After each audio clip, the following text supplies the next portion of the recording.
Hello माँ। हाँ बेटा। माँ प्लीज विदाई करा लो यहाँ से मेरी।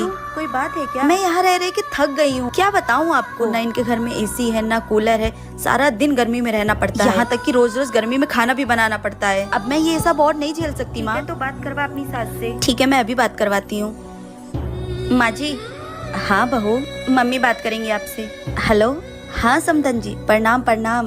मेरी बेटी की विदाई कर दीजिए, उसे वहाँ पे सुकून नहीं है। आप लोग गर्मी में उससे खाना बनवाते हैं। ऐसी सास होने से अच्छा है कि मेरी बेटी बिना सास के ही रहे। समधन जी, ई का तरीका है बात करने का और विदाई मांगने का। एक तो आप पूरे 1 साल बाद फोन करके विदाई मांग रही हैं और वो भी इस तरह से। आप बताइए विदाई करेंगी या नहीं? हाँ करूँगी। आप कल अपने बेटे को भेज दीजिएगा और ले जाइएगा यहाँ से। बहू जाओ, जाके पैकिंग कर लो। लेकिन मेरी एक बात हमेशा याद रखना, अपने माँ के संस्कारों से बाहर निकलने की कोशिश करना। ऐसे घर नहीं चलता है बेटा, ऐसे घर टूटता है। क्या सास ने अपनी भाभी क्या हुआ छोटी, आप यहाँ पे आराम कर रही हैं? मैंने आपको बोला था ना कि मुझे मेरी फ्रेंड के पार्टी में जाना है, मेरा ड्रेस इस्त्री कर देना। आपने अभी तक नहीं किया। कितनी काम चोर हो आप। छोटी, मैं इस घर की बहू हूँ, ना कि नौकरानी। अपना काम आप थोड़े बहुत खुद भी कर लिया करिए। आप मेरे ऊपर क्यों डिपेंड रहती हैं?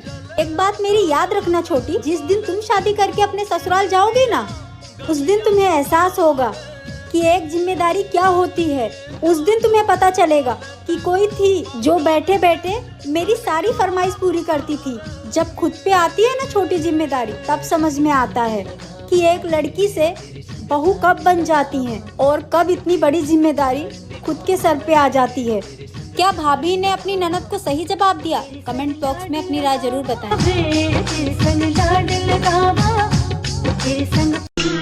माँ जी जरा इनसे पूछिए तो, ये कल रात कहाँ थे?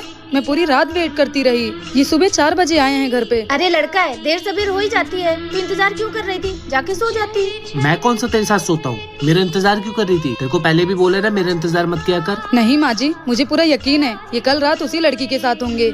अगर होगा भी तो तुझे क्या करना है? रहने दे। कैसी बात कर रही है माँ जी? ऐसे तो मैं इस घर में नहीं रह पाऊंगी। नहीं रह सकती तो जाके जहर खा के मर जा। और जहर ना मिले ना तो मेरे को बता दियो, मैं ला के दे दूंगा।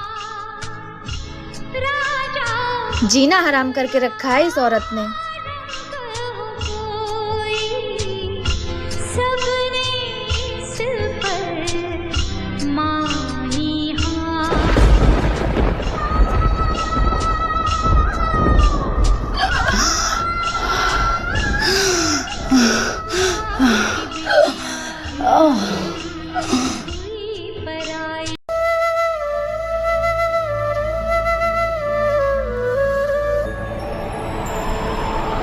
इतने सारे पैसे?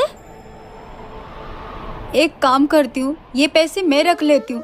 मेरी बेटी की फीस जमा हो जाएगी। अगर मैंने टाइम से फीस नहीं जमा की तो मेरी बेटी को स्कूल से निकाल देंगे।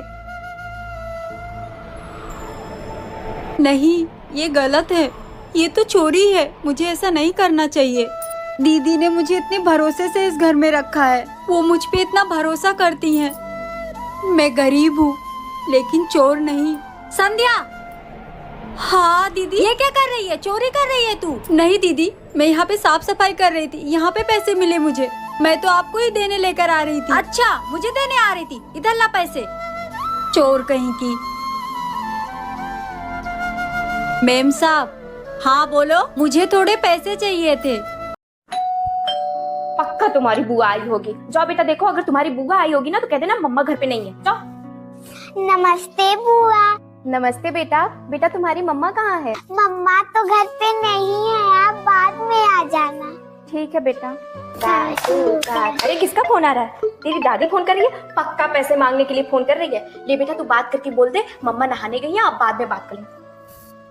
हेलो दादी। हेलो बेटा, तुम्हारी मम्मा कहाँ है? मम्मा नहाने गई है, आप बाद में बात कर लेना। ठीक है। शाबाश मेरे बच्चों। अरे मेरे पर्स में से पैसे किसने निकाला? जरूर पंछी ने निकाला होगा। अभी बता पंछी, तुमने मेरे पर्स से पैसे निकाले? नहीं मम्मा, मैंने नहीं निकाला। क्यों मार रही हो उसे? माँ देख रही हो चोरी करके कैसे झूठ बोल रही है। झूठ बोलना तो उसे तूने ही सिखाया है, जैसा सिखाओगी वैसा ही ना पाओगी। बच्चों की पहली शिक्षा घर से ही शुरू होती है। घर को पहला विद्यालय बनाएं। हेलो माँ। हाँ बेटा। माँ प्लीज विदाई करा लो यहाँ से मेरी। कोई बात है क्या? मैं यहाँ रह रह के थक गई हूँ, क्या बताऊँ आपको। ना इनके घर में एसी है ना कूलर है, सारा दिन गर्मी में रहना पड़ता है। यहाँ तक कि रोज रोज गर्मी में खाना भी बनाना पड़ता है। अब मैं ये सब और नहीं झेल सकती माँ। तो बात करवा अपनी सास से। ठीक है, मैं अभी बात करवाती हूँ। माँ जी। हाँ बहू, मम्मी बात करेंगी आपसे। हेलो। हाँ समधन जी, प्रणाम प्रणाम। मेरी बेटी की विदाई कर दीजिए, उसे वहाँ पे सुकून नहीं है। आप लोग गर्मी में उससे खाना बनवाते हैं। ऐसी सास होने से अच्छा है कि मेरी बेटी बिना सास के ही रहे। समधन जी, ई का तरीका है बात करने का और विदाई मांगने का। एक तो आप पूरे 1 साल बाद फोन करके विदाई मांग रही हैं और वो भी इस तरह से। आप बताइए विदाई करेंगी या नहीं? हाँ करूँगी। आप कल अपने बेटे को भेज दीजिएगा और ले जाइएगा यहाँ से। बहू जाओ, जाके पैकिंग कर लो, लेकिन मेरी एक बात हमेशा याद रखना, अपने माँ के संस्कारों से बाहर निकलने की कोशिश करना। ऐसे घर नहीं चलता है बेटा, ऐसे घर टूटता है। क्या सास ने अपनी